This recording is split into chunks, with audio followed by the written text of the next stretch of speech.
रामलला के यहाँ से विवाद खत्म हो गया है। अब कृष्ण लला के यहाँ से विवाद खत्म करने आए हैं। धमकी से, पत्थरबाजी से अगर चाहें कि वो दहशत फैला करके और देश का माहौल खराब करके वो कोर्ट पर दबाव बना ले जाएंगे तो ये पॉसिबल नहीं है। अगर दहशतगर्दी से चाहोगे तो तुम्हें देश छोड़ना पड़ेगा। और अयोध्या तो हमारी ही थी। वसुधैव कुटुंबकम के अनुयायी हम ही हैं। हम ही जो है विश्व कल्याण का उद्घोष करते हैं। हम ही जो है सर्वे भवन्तु सुखिनः की भावना करते हैं। लेकिन हमारे देवी देवताओं के ऊपर कोई अमर्यादित टिप्पणी करे तो उसको हम बर्दाश्त नहीं करेंगे और क्रिया की प्रतिक्रिया होगी। ये शस्त्र और शास्त्र हमारा ही है। हम लोग शास्त्र से हम स्वयं अनुशासित रहते हैं। आशा करते हैं कि लोग भी अनुशासित रहें।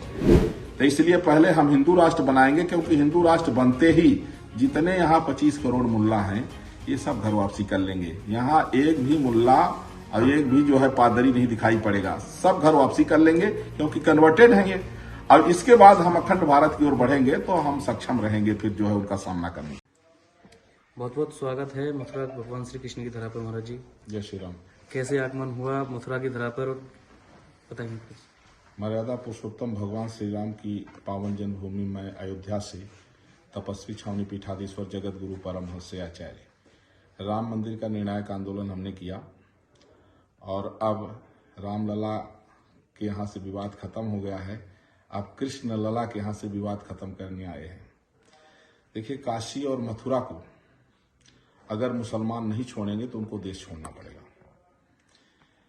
ये मुसलमानों को पहले ही दिमाग में बैठा लेना है कि अगर वो कृष्ण जन्मभूमि के लिए और ज्ञानवापी के लिए अगर जिद नहीं छोड़ेंगे तो उनको देश छोड़ना पड़ेगा।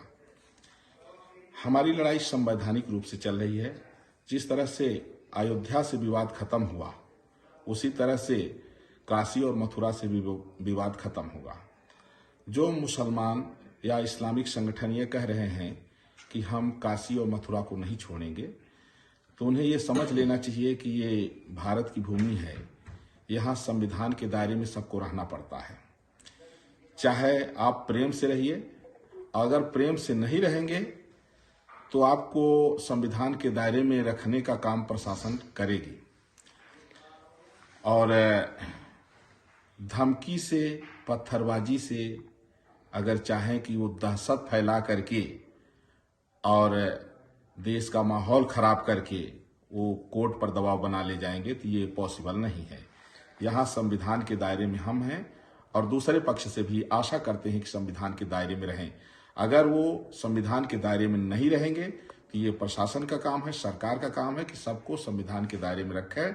और ये बात चाहे मेरा सुझाव समझ लें या मेरी चेतावनी समझ लें, विदेशी मुगल आक्रांताओं के द्वारा जो सांस्कृतिक अतिक्रमण हुआ है वह अतिक्रमण मुक्त होगा और वो संवैधानिक दायरे में होगा।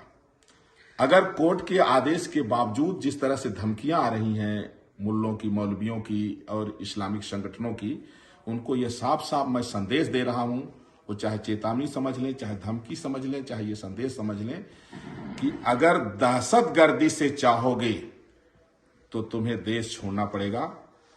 और अयोध्या तो हमारी ही थी। बीच में आक्रांता आए और तोड़ दिया। बाद में हमने लड़ाई लड़ी और सुप्रीम कोर्ट से जजमेंट आया और अब राम मंदिर का वहां जो है राम मंदिर बन गया, रामलला की सेवा पूजा हो रही। काशी मथुरा से विवाद खत्म करने के लिए 120 करोड़ हिंदू अब बिल्कुल तैनात है, खड़ा है। और जो भी होगा हम उसके लिए हर तरह से शास्त्र से, शस्त्र से, जैसे भी होगा हम निपटने में सक्षम हैं। हमारी संवैधानिक लड़ाई चल रही है। इसलिए मुस्लिम पक्ष अगर वो चाहता है तो सुप्रीम कोर्ट का आदेश जिस तरह से वहां जो है अयोध्या के लिए मुस्लिम पक्ष जो है स्वीकार किया, उसी तरह से कोर्ट का जो भी जजमेंट हो वो हम भी स्वीकार करेंगे, मुस्लिम पक्ष भी स्वीकार करे। महाराज जी, एक तरफ आप संविधान की बात कर रहे हैं और एक तरफ आपके बयान देखे जाते हैं सर काटने और गोली मारने में आप ज्यादा भरोसा रखते हैं। देखिए, क्रिया की प्रतिक्रिया होती है। माननीय सर्वोच्च न्यायालय से ये कहा गया कि आत्मरक्षा के लिए व्यक्ति हथियार उठा सकता है। तो जब कोई पहले से हमारे देवी देवताओं के खिलाफ कमेंट करेगा, हमें जो है सनातन धर्म को समाप्त करने की चेतावनी देगा, तो उसकी प्रतिक्रिया जरूर मैं देता हूं। पहले से हमने किसी को सर काटने की या किसी को अक्सर, हम इसमें विश्वास, देखिए हम जो है तो हम लोग सनातनी हैं, हमारे यहाँ चींटी को भी बचा के चला जाता है। वसुधैव कुटुंबकम के अनुयायी हम ही हैं, हम ही जो है विश्व कल्याण का उद्घोष करते हैं, हम ही जो है सर्वे भवन्तु सुखिनः की भावना करते हैं। लेकिन हमारे देवी देवताओं के ऊपर कोई अमर्यादित टिप्पणी करे तो उसको हम बर्दाश्त नहीं करेंगे और क्रिया की प्रतिक्रिया होगी।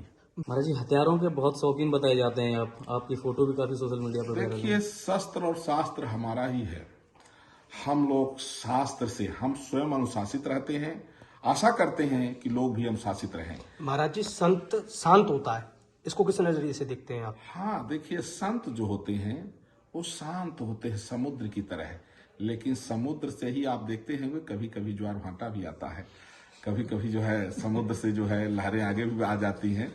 तो संत बहुत शांत होते हैं, लेकिन अगर समुद्र से जो है तो वो लहरें न जाएं तो बादल नहीं बनेगा, वर्षा नहीं होगी तो लोगों का कल्याण नहीं होगा।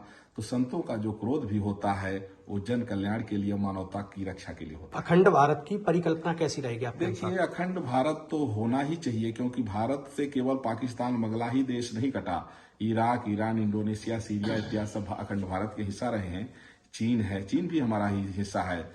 तो अखंड भारत तो बनेगा, लेकिन उसका रोड मैप जो है, पहले हिंदू राष्ट्र, इसके बाद अखंड भारत। क्योंकि अगर पहले अखंड भारत की ओर हम लोग बढ़ गए तो यहाँ के जिहादी और पाकिस्तान, बांग्लादेश के आतंकवादी मिलकर के मानवतावादी हिंदुओं का जीना जो है मुश्किल कर देंगे।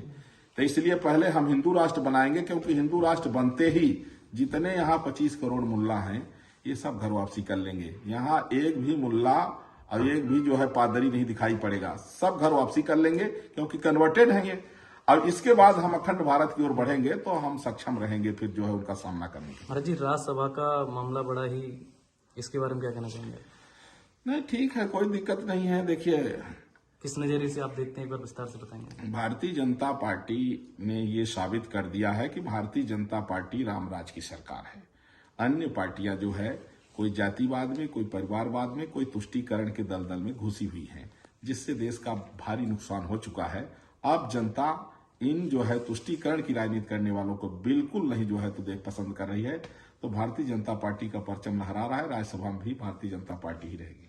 ब्रज में आपका आगमन हुआ है, ब्रजवासियों को लेकर खास संदेश? मैं ब्रजवासियों से यही कहूंगा कि हे ब्रजवासियों, कंस जैसे दुर्दांत राक्षसों को आप लोगों ने जो है तो ब्रजभूमि से भेज दिया ऊपर। तो इसलिए जो यहाँ जो भगवान कृष्ण के जन्मस्थान में रोड़ा बने हुए लोग हैं, तो संवैधानिक लड़ाई में आगे आइए और हम साथ में हैं। अगर गोली पड़ेगी तो पहले हम गोली खाएंगे, और लाठी पड़ेगी तो पहले मैं लाठी खाऊंगा, और इसके बाद आइए, जीना है स्वधर्मे निधर्म श्रेयः परधर्मो भयावह। धर्म के लिए जीना और धर्म के लिए ही मरना, यही हमारा सनातन है, यही हमारी संस्कृति है। 110 करोड़ हिंदू जहां रह रहे हैं, वहां हमारे आराध्य के स्थान पर अगर आक्रांताओं के द्वारा जो कलंक है आज भी बना है, तो ये कहीं न कहीं से हमारी कमी है। हमें एकजुट होने की जरूरत है, क्योंकि जो विधर्मी ताकतें हैं वो इस ताक में रहती हैं कि सनातनी आपस में बटे रहें, तो वो इस तरह का षड्यंत्र करते रहें। आप सनातनियों को बटना नहीं है, आप एकजुट होइए और जो कटे हुए हैं उनको काटना है। जी सर, आपके यहाँ आज महाराज जी का आगमन हुआ है, और क्या कहना चाहेंगे इस अवसर पर आप? जय श्री राधे राधे। मैं बड़ा भाग्यशाली हूँ जो आज गुरुजी यहाँ पधारे, और गुरुजी के मैं अयोध्या भी गया था। अयोध्या जाने पर मेरे को बड़ा हर्ष हुआ, भगवान जी के दर्शन किए, महाराज जी के आश्रम में रुका। तो मैं सबसे पहले मेरी कुटिया पे ये आए, पधारे, मैं चरण वंदन करता हूँ और आशीर्वाद लेना चाहता हूँ महाराज जी से कि इनके मार्ग पे हम लोग चलें, और हमारा हिंदू राष्ट्र और हिंदू ये सब ये जितना भी चल रहा है, जो महाराज जी के प्रेरणा से ही आगे बढ़ेगा। तो मैं सब लोगों से यही कहता हूँ, गुरु जी से प्रेरणा लें और आगे पथ पे चलें, इतना ही है। मैं अखिल भारतीय ब्राह्मण एकता परिषद का जिलाध्यक्ष हूँ। जिलाध्यक्ष के नाते से ये कहना चाहता हूँ सब ब्राह्मण भाइयों से कि ऐसी जितनी भी साधु संत हैं उनकी आज्ञा माने और आगे बढ़े। आज हमारे यहाँ महाराज जी पधारे हैं।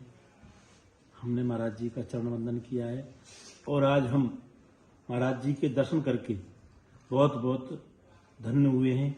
और महाराज जी जो हिंदू राष्ट्र की घोषणा करना चाहते हैं, मैं सभी से यह अपील करूंगा कि महाराज जी के पद चिन्हों पर चलते हुए सब लोग आगे बढ़े।